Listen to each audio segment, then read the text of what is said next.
Welcome to the 1 Minute Apologist. Apologetics seeks to give credible answers to curious questions, to give a defense. Is hell unjust? Many people would contend that the Christian God is an unjust God because of the viewpoint that hell goes on and on and on forever, for eternity. I've got to admit, when I think about hell, it is agonizing to envision an eternal hell.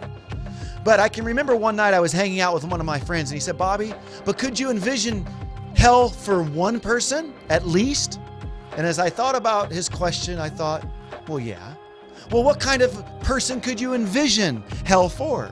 Well, of course, Hitler or a Mussolini or a Mao Zedong or another brutal dictator, say Stalin.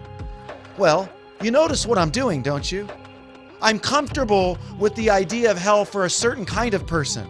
I'm comfortable with hell for a certain kind of person whereby I can set the standard, whereby I can set the rules. You see, if there was no hell, then God would be an unjust God, not a just God. Hell is a place where God metes out his justice. But why eternal, Bobby? Because the sinning goes on forever, according to William Lane Craig. So too, hell goes on forever. Some would say it doesn't seem like it's proportioned accurately. I mean, temporal sins for an eternal hell? Well, again, that goes back to William Lane Craig's statement. If the sinning goes on forever, the rejection of God, the hatred of God, then so too, hell goes on forever because the soul goes on forever. It's been said before, there are two rooms when we die, smoking and non-smoking.